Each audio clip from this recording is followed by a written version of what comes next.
Before I enter the kitchen, I always pray, and I always have to put myself in a happy state, and I always have that cup of MX3.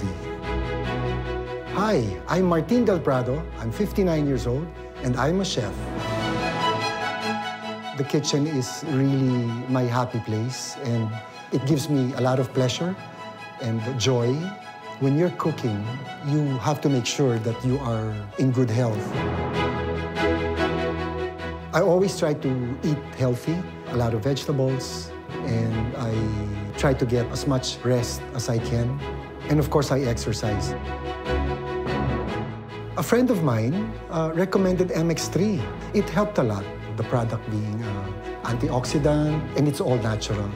I feel the product helped me boost my immune system. I want to cook for as long as I can, and I think MX3 is going to be part of that journey. So now I can say that I do not worry much anymore. The only time that I worry is if I'm running low on my MX3 stocks. I would compare MX3 to salt and pepper, because no matter what cuisine you're cooking, you will always need salt and pepper. You cannot be without it. MX3.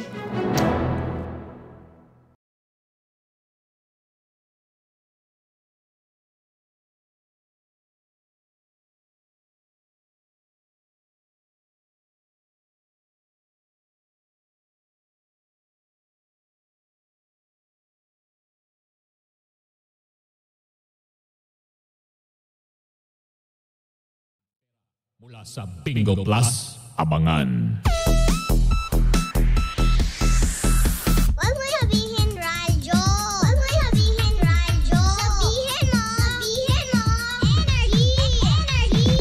Cheers, Miss Dabaglita! With Tita Cora and Kapitana Sisa. Same, pero iba! Kami pa rin ang number 106.7 Energy FM. Pangga, wag mong sabihing radyo. Sabihin mo. Yan!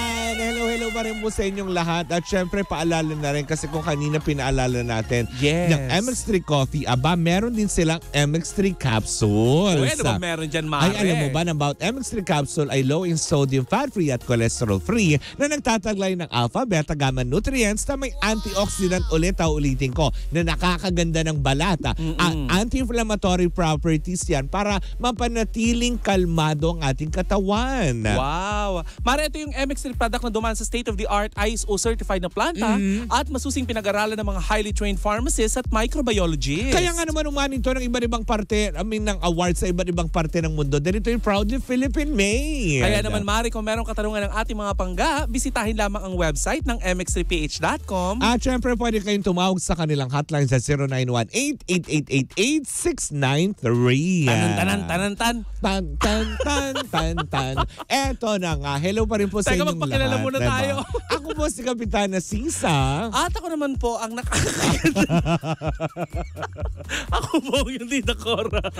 Dito pa rin ako. Baklita sa woo! Wow. Grabe, sagaran talaga. Yung parang hinihila ko yung lalamunan kong paakyat, diba? Nandito yung lalamunan mo. Oo. Yung energy mo nandito. Ayaw sumabay, pero pipilitin natin yan. Siyempre, the show must go on. Correct. Hindi naman pa pwedeng porket alam mo yung paus ka at sasabihan ko din kayo na kayo na lang.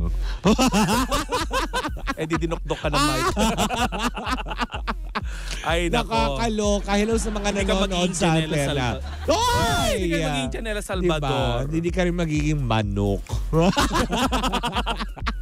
Ay, pero may chika ako sa'yo, Mare. Tungkol sa manok? Hindi. Ito ay tungkol dito kay Tom Rodriguez. Bakit? Nandito na siya?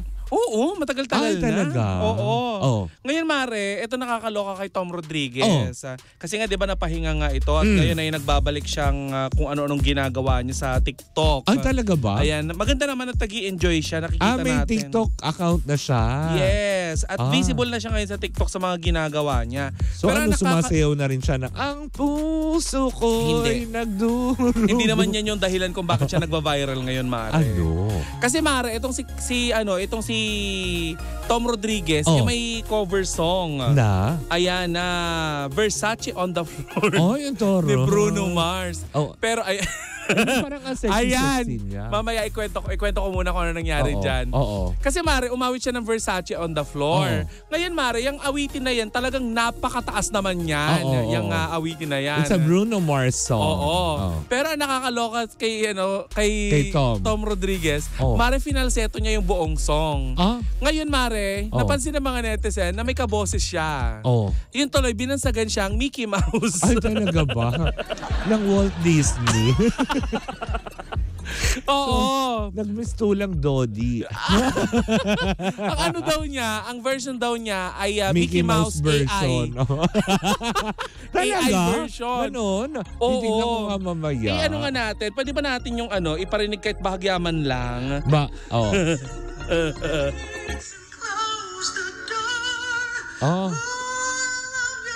Okay na. Diba? Oo nga. Parang na nakakaloka. Pero Mare, alam mo, hindi ako dun sa boses niya na kasi Saan? Mare, nasa tono naman talaga si Tom Rodriguez. Tsaka siya, singer naman, diba? Oo. Ang problema lang dito talaga, Mare, yung mga nagko-comment. So sila lang inandaot. Inungkat na naman nila yung naging problema nila ni Carla Avellana. Sabing ganyan ng mga netizen doon sa mga nagko-comment na, ay kahit gusto magpatawa, parang hindi nakakatawa, lalo na pag cheater. So may mga ganun na may naman. May mga basher na naman. Pero Mare, hindi yun pinansin ni Tom Rodriguez. Tama, kumanta pa rin. Bagkos Mare, yung ipinakita nating picture kanina, nakita mo diba napakaraming window. Ang ginawa ni Tom Rodriguez, nag-reaction video siya doon sa mismong video niya na nagboses Mickey Mouse siya. Talaga? Pinagtawanan niya yung sitwasyon. Pinagtawanan niya yung sarili niya. At aminado siya, Mare, na nga no. Boses nga talaga siya. Mickey Mouse. Tapos yung reaction video niya, nag-reaction video ulit siya sa reaction video niya. Kaya ganyan ang itsura. Kaya nagsamo-samo. Samot-sari na. Kaya nagsabay-sabay. Ang sakit tuloy sa tenga. Pero Mare, ito nakakatawa ha. Ang sabi ng mga netizen, para daw siya si Dennis Trillo. Kasi si Dennis Trillo, di ba? Di ba nagaganyan din? Nakakatawa din. Madaming ginagawa din si Dennis Trillo, mga ganyan na funny naman talaga.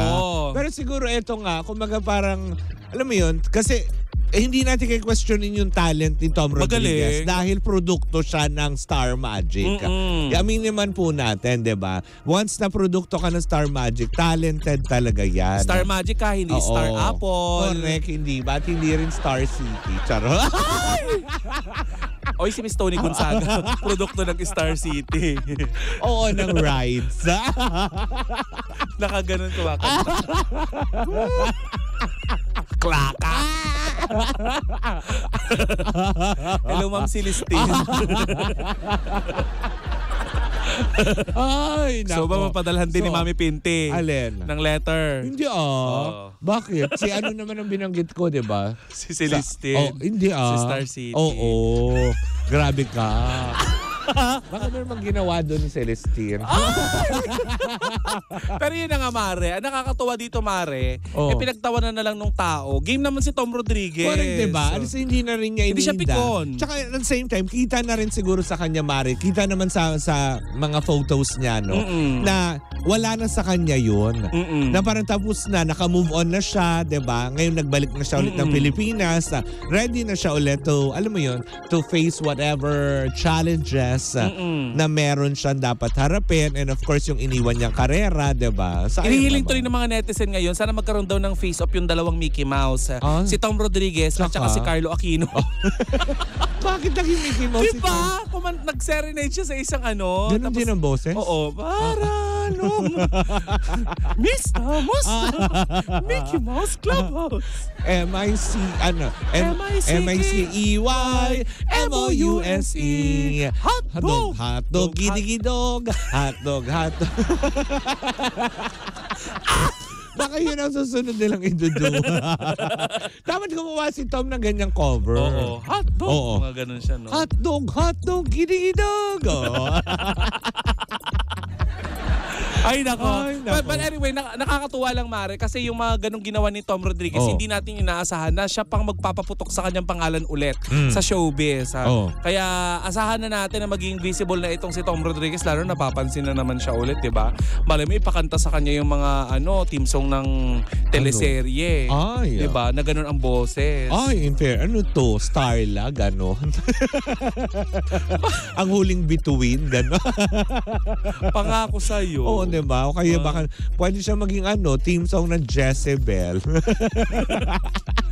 Pangako sa'yo. Hotdog. Ha?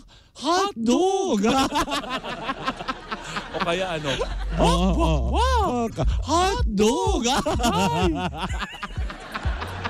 Ayoko na nga. Ayun, paalam na tayo. Hindi. Paus ka na. Huwag natin tigilan. Uy, alam mo, Mari, naloloka ako. Gusto ko lang pasalamatan muna, ha? Sino? Ang ating mga tagahanga. Tagahanga? Fairness, may mga fans sa Baklita. Oo, may mga tagahanga kami na nasa ibang bansa na hindi ko inaasahan. Na parang nasa European country ng mga bakla. Correct, diba? Uy, maraming salamat. Pero bago kami tuloy magtapos, bigyan natin sila na kasi nga i-shoutout mo naman sila, Mari. Oo, nahapiyawan ko sila. Ayan, Team Replays from Dubai. Tapos, meron pa. Sandali hello pa rin po sa inyong lahat. Cathy Amos, hello sa iyo. Oo, sino diba? Ano ba ito? Kasi yung nagpa-pop yung malabo. Nagpa-pop out yung commercial. At sana walang sound effects yan. From Hong Kong. Ayan. From Chiba, Japan. Tapos from Cyprus. Ayan. Hi po sa inyo. Maraming salamat. Tapos marami din na i-comment nyo na lang po yung mga pangalan nyo dun sa mga gusto pa rin magpa-shoutout. Brisbane, Queensland. Queensland, Canada ba yan? Parang Queensland, ano ba yan? Queensland, di ba yan yung butter? Ang tawag natin ay dairy cream. Di ba yun? Uy, baka naman. Yung masarap na butter. Mahal yun eh. Di ba? Baka naman. Mondelez. Ay, maraming salamat mga pangga. Thank you, Mare. Maraming salamat po sa inyong pagantabay. Siyempre mga pangga. Siyempre sa ating mga tagapakinig. Sama kayong panig ng Metro and Mega Manila. Ayan, maraming salamat po at ginagawa niyo po kaming parte ng inyong pananghalian para may mapagchismisan kayo during your break time. Correct. Muli po ako sa Kapitana Sisa. At ako pong inyong Tita Cora. At ito pa rin ang Baklita sa Woo Woo Woo. At siyempre, ito pa rin ang Same pero iba. Tayo pa rin ang number 1, 06.7 Energy FM. Pangga, wag mong sabihing radyo. Sabihin mo.